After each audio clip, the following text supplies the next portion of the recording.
सरकान एडा को डॉक्टर के पास लेकर जाता है और डॉक्टर कहता है कि टेंशन की कोई बात नहीं है, ये ठीक है। डॉक्टर के पास जाकर एडा को होश आ जाता है और वो सरकान से हुए ब्रेकअप के बारे में भूल जाती है और फिर पूछती है क्या हुआ है। डॉक्टर एडा को बताता है कि आपका एक छोटा सा एक्सीडेंट हुआ था, कि आपको कुछ भी याद नहीं है।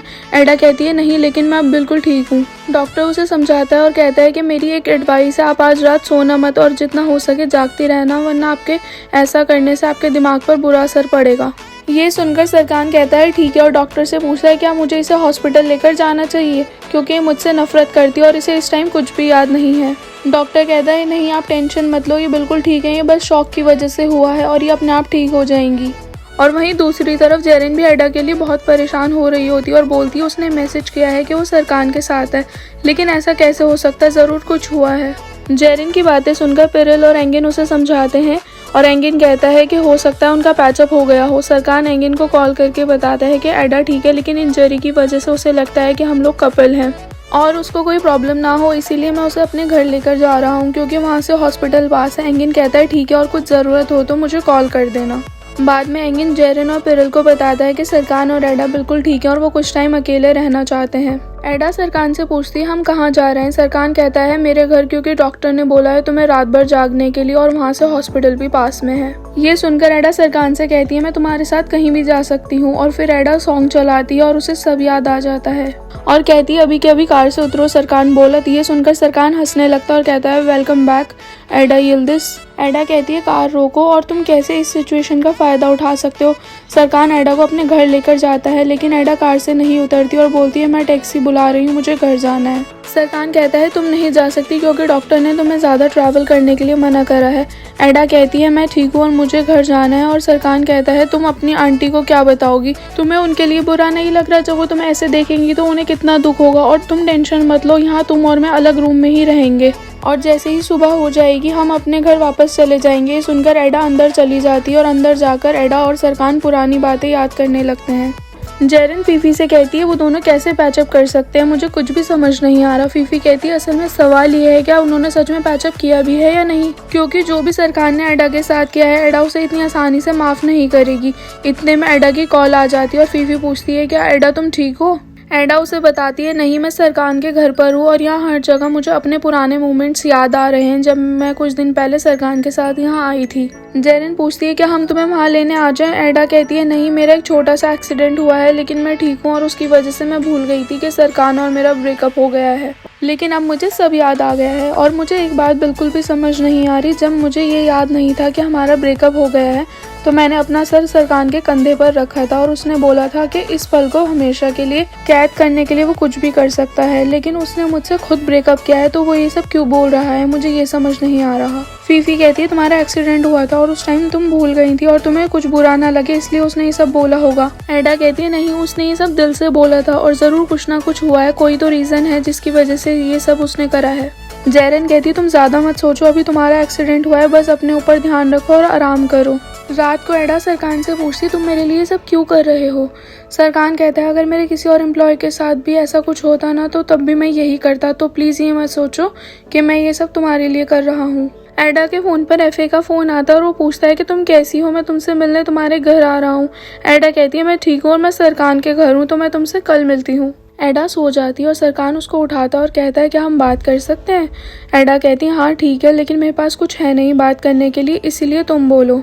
और फिर पूछती है उस दिन के बारे में बताओ जिस दिन तुमने किसी को बुरी तरह से हर्ट किया था, और किस दिन तुम बहुत ज़्यादा अपसेट हुए थे, और किस दिन तुम सबसे ज़्यादा खुश थे। सरकान उससे कहता है कि मुझे लगता है हमें पर्सनल बातें नहीं करनी चाहिए। एडा कहती है क्योंकि हमारे बीच कुछ पर्सनल नहीं है इसीलिए। फिर कहती है कॉन्ग्रेचुलेशंस, अब मेरी नींद उड़ गई है, और रोने लगती है। और दोनों सारी रात कुछ ना कुछ एक्टिविटीज़ करते रहते हैं जिससे नींद ना आए, और फिर सुबह हो जाती है और सरकान एडा को उसके घर छोड़ने आता है और कहता है मुझे लगता है आज तुम्हें ऑफिस नहीं आना चाहिए, तुम घर पर रहकर आराम करो। एडा कहती है तुम मेरे बॉस नहीं हो, तो प्लीज़ मुझे मत बताओ कि मुझे क्या करना है और क्या नहीं। एडा की आंटी उसे सरकान के साथ देख लेती हैं और फिर पूछती हैं क्या तुम सारी रात सरकान के साथ थी। एडा उनसे कहती है कि हाँ, लेकिन मैं उसके साथ रहना नहीं चाहती थी, लेकिन मुझे ज़बरदस्ती रहना पड़ा और मैं फ्रेश होकर आपको सब बताती हूँ। ये बोलकर वहाँ से चली जाती है। एडा की आंटी सरकान से कहती है तुमने मुझसे प्रॉमिस किया था ना कि तुम एडा को कभी हर्ट नहीं करोगे। सरकान कहता है मैं ऐसा नहीं करना चाहता था। एडा की आंटी कहती है तुमने उसका फ्यूचर बर्बाद किया, उसकी फीलिंग्स के साथ खेला और उसका दिल तोड़ दिया और बोल रहे हो कि मैं ऐसा नहीं करना चाहता था। ये सुनकर सरकान वहाँ से चला जाता है। एडा की फ्रेंड्स उससे कहती हैं तुमने हमें सच में डरा दिया था। ये सुनकर एडा की आंटी बोलती हैं जब मैंने एडा को सरकान के साथ देखा तो मैं और ज़्यादा डर गई थी। ये सुनकर एडा कहती है मैंने आपको बताया था ना कि मैं मजबूरी में रुकी थी उसके घर। एडा की आंटी कहती है तुम मुझे कॉल करती, मैं वहाँ आ जाती और हम दोनों हॉस्पिटल के पास ही कहीं रुक जाते। एडा कहती है आई एम सॉरी, मेरी ही गलती। फिर एडा की आंटी वहाँ से चली जाती हैं और उनके जाने के बाद फीफी एडा से पूछती है कि अब शुरू से बताओ क्या हुआ था। एडा कहती है मुझे खुद समझ नहीं आ रहा कि उसने मेरा इतना ध्यान क्यों रखा और उसने मुझसे ये क्यों बोला कि वो मेरे साथ रहने के लिए कुछ भी कर सकता है। जेरन कहती है क्योंकि वो बॉस है और उसकी रिस्पॉन्सिबिलिटी, और तुम ही तो कहती हो ना कि उसे बस काम की फिक्र है। एडा कहती है ये सब उसने बॉस की हैसियत से नहीं करा और ज़रूर कुछ ना कुछ हुआ है जिसकी वजह से उसने मुझसे ब्रेकअप किया है, और अगर वो मुझे नहीं बता रहा तो मैं पता लगा कर रहूँगी। जेरन कहती है चलो मान लिया कोई वजह है, लेकिन उसने जो तुम्हारे साथ किया है क्या वो ठीक था। एडा कहती है नहीं, उसने बहुत गलत किया है मेरे साथ। सरकान मीटिंग में पेरिल, एंगिन और सेलिन को बताता है कि मुझे एफए के ऊपर बिल्कुल भी ट्रस्ट नहीं है। ये सुनकर एंगिन हंसने लगता है और कहता है कि ये कोई नई बात नहीं है। सरकान कहता है उसने फेरिट से भी शेयर्स खरीदने की कोशिश की है और अगर वो बस टर्किश शेयर मार्केट में आना चाहता है तो वो ज़्यादा से ज़्यादा शेयर्स क्यों खरीदना चाहता है। और सेलिन से कहता है तुम कुछ भी करके फेरिट से उसके शेयर्स वापस लो, और एंगिन से कहता है कि तुम पता करो एफए के बारे में, क्या पता कुछ पता ही चल जाए। फीफी एडा की आंटी से कहती है हमारे पास एक तरीका है अपने कर्जे चुकाने का, कि हम फ्लावर शॉप के पास वाली जगह रेंट पर दे दें जिससे हमारी थोड़ी इनकम हो जाएगी। एडा कहती है कि हाँ ये एक अच्छा आइडिया है। एडा ऑफिस आती है और उसे देख के सरकान कहता है मैंने तुम्हें मना किया था ना ऑफिस आने के लिए। एडा कहती है मैं ठीक हूँ अब, और बाद में एफए और सरकान की बहस हो जाती है। मीटिंग में एफए कहता है बस बहुत हो गया, मैं तुम्हारे साथ एक ही ऑफिस में काम नहीं कर सकता, इसलिए मैं अपनी टीम और एडा को लेकर यहाँ से जा रहा हूँ, और ये बोलकर वहाँ से चला जाता है। फिर सरकान सेलिन से कहता है इस ऑफिस को छोड़कर कोई कहीं नहीं जाएगा, इसलिए तुम पेरिल से बात करो कि इसका कोई ना कोई सोल्यूशन निकालो। सेलिन फेरिट के पास आकर पूछती है कि एफए तुम्हारे शेयर्स खरीदना चाहता था और तुमने मुझे बताया क्यों नहीं। फेरिट पूछता है मुझे तुम्हें बताना चाहिए था क्या। सेलिन उससे कहती है मैंने तुम्हारी वजह से अपने शेयर्स बेचे थे क्योंकि मैं तुम्हारे साथ अपनी न्यू लाइफ स्टार्ट करने वाली थी और तुम मुझे शादी वाले दिन छोड़कर चले गए थे, और इसी वजह से किसी को वो शेयर्स खरीदने चाहिए तो वो मैं हूँ। फेरिट कहता है सॉरी सेलिन, मेरा शेयर्स बेचने का कोई इरादा नहीं है। सेलिन कहती है अगर तुम्हारा अचानक से कोई प्लान बने तो मुझे ज़रूर बताना। पेरिल आकर अनाउंस करती है कि हमने डिसाइड किया है कि हम अपना ऑफिस को ऊपर वाले फ्लोर पर शिफ्ट कर रहे हैं। पेरिल की बातें सुनकर एफए सरकान से कहता है मैं ऑफिस से ना जाऊं इसलिए तुमने ये सब ऊपर शिफ्ट करा है ना। सरकान कहता है हाँ। एफए उसे जवाब देते हुए कहता है लेकिन मैं इस ऑफिस से बाहर जाकर काम करना चाहता हूँ। सरकान कहता है तुम नहीं जा सकते। एफए उससे कहता है कि हम दोनों पार्टनर्स हैं और हम दोनों के पास इक्वल शेयर्स हैं। सरकान कहता है शेयर्स इक्वल होने से कुछ नहीं होता, और अगर मैंने एक बार बोल दिया कि कोई यहाँ से नहीं जाएगा तो नहीं जाएगा। एफए सरकान से कहता है मैं बहुत सब्र वाला इंसान हूँ, तो प्लीज़ मुझे उकसाओ मत और मैं जो चीज़ चाहता हूँ उसे हासिल कर लेता हूँ। एडा पेरिल से कहती है कि तुम और सरकान बेस्ट फ्रेंड हो ना। पेरिल कहती है हाँ। फिर पूछती है क्या हुआ। एडा बताती है कि मुझे लगता है कि सरकान ने किसी वजह से मुझसे ब्रेकअप किया है और मुझे नहीं बता रहा, क्या पता उसने तुम्हें कुछ बताया हो। पेरिल कहती है उसने मुझे कुछ नहीं बताया और मैं सच में कुछ नहीं जानती, और तुम्हें पता तो है ना कि सरकान हमेशा से अपनी फीलिंग्स छुपाता है सबसे। एडा कहती है मुझे पता है वो मुझसे कुछ छुपा रहा है, लेकिन मैं ये भी जानती हूँ कि उसके दिल में मेरे लिए कोई फीलिंग्स नहीं है।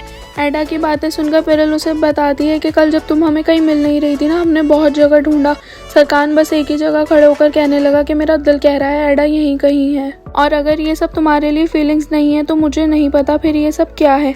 एडा पूछती है क्या ये सब सच है। पेरिल कहती है हाँ, और सरकान ऐसा ही है, वो बिना रीज़न के कुछ नहीं करता। फिर एडा याद करती है जब सरकान सेलिन से कह रहा होता है कि अगर देखा जाए तो तुम मेरे लिए सबसे ज़्यादा रीज़नेबल हो दुनिया में, और फिर एडा पेरिल से कहती है शायद रीज़न ही सबसे बड़ा रीज़न है हमारे ब्रेकअप का, और ये बोलकर वहाँ से चली जाती है। लैला पेरिल के लिए कपकेक लेकर आती है और उसको बर्थडे विश करती है और कहती है मुझे नहीं पता था कि आपको पसंद आएगा या नहीं, इसलिए मैंने ज़्यादा कुछ नहीं किया। ये देखकर पेरिल खुश हो जाती है और उससे पूछती है तुम्हें मेरा बर्थडे याद था। लैला उसे जवाब देती है मैं उन लोगों का बर्थडे कभी नहीं भूलती जो मेरे लिए इम्पोर्टेंट होते हैं। फेरिट जेरिन से मिलने आता है और उसे बताता है कि एफए और सेलिन चाहते हैं कि तुम कंपनी के लिए काम ना करो। जेरन कहती है थैंक यू मुझे सच बताने के लिए, अब मुझे पता रहेगा कि मुझे क्या क्या फेस करना है। फेरिट उसे समझाता है और कहता है तुम टेंशन मत लो और एक मीटिंग अरेंज करो और सबको बताओ कि तुमने कंपनी के लिए क्या क्या करा है और आगे भी क्या क्या करने वाली हो। जेरन कहती है ठीक है। फेरिट उसे समझाता है और कहता है कि तुम अपने डैड की हेल्प लो जिससे वो तुम्हें एक टीम बना के दें और तुम्हारे पास बहुत अच्छा मौका है खुद को प्रूव करने का कि तुम कितनी बड़ी कंपनी की लॉयर हो। जेरन कहती है तुम बिल्कुल सही बोल रहे हो, मुझे अपने डैड की हेल्प लेनी चाहिए। सरकान के डैड एंगिन को कॉल करके बताते हैं कि सरकान और मेरे बीच कुछ टेंशन चल रही है और मुझे समझ नहीं आ रहा कि मैं क्या करूं। एंगिन उनकी बातें सुनकर कहता है कि मैं क्या बताऊं आपको। सरकान के डैड कहते हैं तुम एक काम करो, सरकान को गेम्स के बहाने से लेकर घर आना रात को, हम सब रात को मिलकर गेम्स खेलेंगे। एंगिन कहता है मुझे गेम्स बहुत पसंद है लेकिन सरकान नहीं आएगा, उसको बहुत काम है। सरकान के डैड कहते हैं इससे अच्छा मुझे और कोई भी बहाना समझ नहीं आ रहा मिलने का। एंगिन कहता है आप टेंशन मत लो, मैं कुछ भी बहाना बनाकर उसे लेकर आता हूँ। एंगिन की बातें सुनकर सरकान के डैड खुश हो जाते हैं और उसे थैंक्स बोलते हैं।